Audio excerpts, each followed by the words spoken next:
10 real-life Disney deaths.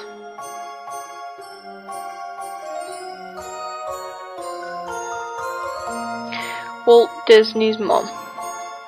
After the success of Snow White and the Seven Dwarfs made Walt Disney a wealthy man, he had a new home built for his parents. Unfortunately, the furnace was poorly installed, and in November 1938, a gas leak killed his mother, Flora Disney, by carbon monoxide poisoning. The tragedy deeply affected Disney, and death and separation have certainly been strongly featured in his later films.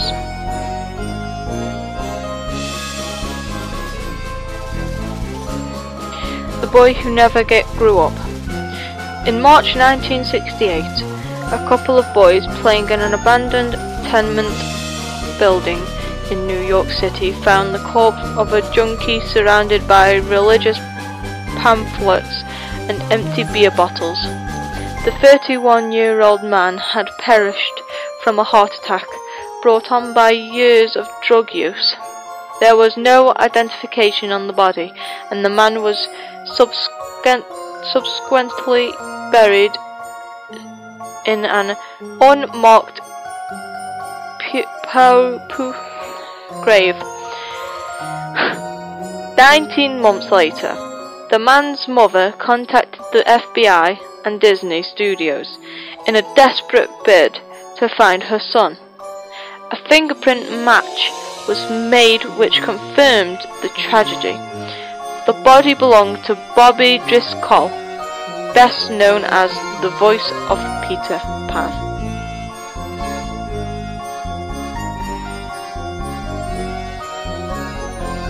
Pluto. On February the 11th, 2004, 38-year-old Javier Cruz was gearing up for an appearance in the daily afternoon parade in Disney's Frontierland. Cruz, who was dressed as the dog Pluto, apparently caught his foot and tripped in front of a Beauty and the Beast float. Unable to move out of the way in time, the father of two was struck and killed. Workers were forced to lift the float off of Javier's corpse with a forklift, and OSHA fined the park US $6,500 for a serious violation of employee safety.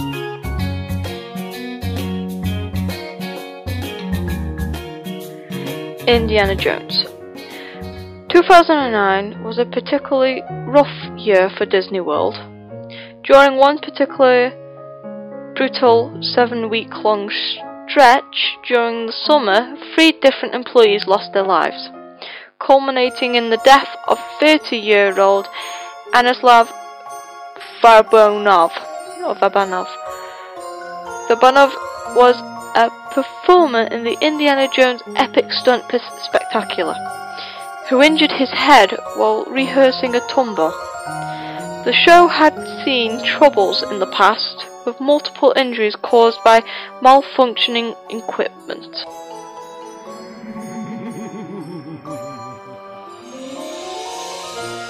America Sings.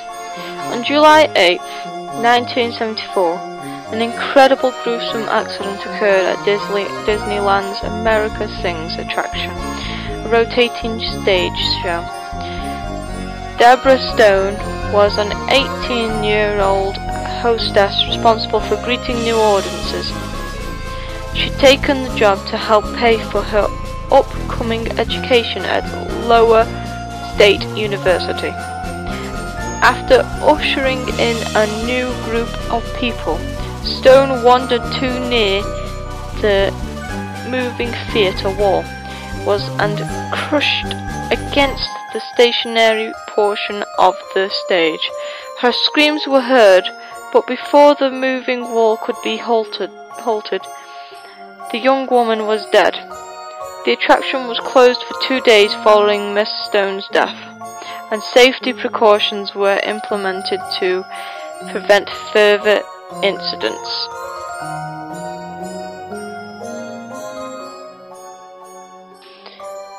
It's a Small World. In October 2010, a 53-year-old cleaner subcontracted to Disneyland Paris was working on a boat in the It's a Small World attraction when the ride was accidentally turned on. The man was dragged beneath the boat, where he suffered grievous injuries. Though airlifted to a local hospital, the man died shortly afterwards.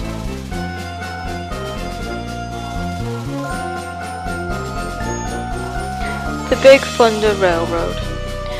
Big Thunder Railroad, a kind of runaway train roller coaster, is located at 3 different Disney parks, and throughout the years it has been one of the most dangerous rides.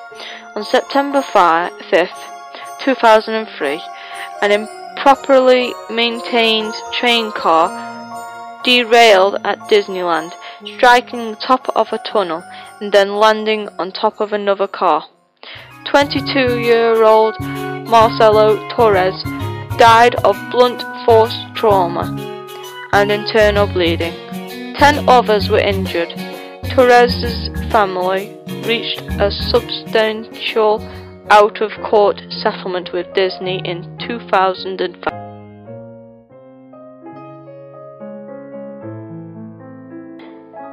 Roger Rabbit's Cartoon Spin Ride. Disney played this one a little shadily.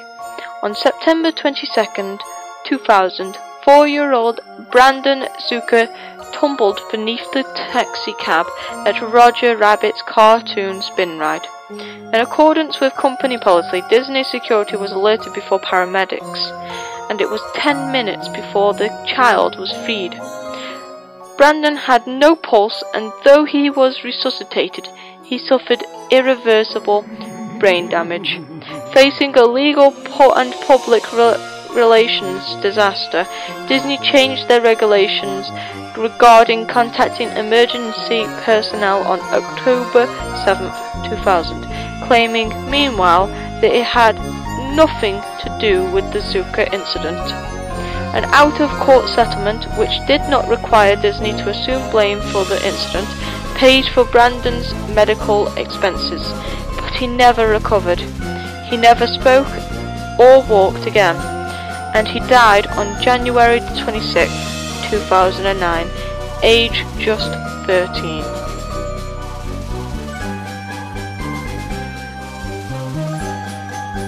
Mary Poppins. Matthew Garber starred in 3 Disney films, including The 3 Lives of Thomasina and the Gnome Mobile, but he was best known for playing Michael Banks in Mary Poppins. Garber quit acting in the late 60s. In 1976, he contracted hepatitis while in India. His father sent for him, but before he could make it home to London, the disease spread to his pancreas. The family denied that drug use had been to blame, claiming Matthew had probably eaten bad meat. He died on June 13, 1977, just 21 years old.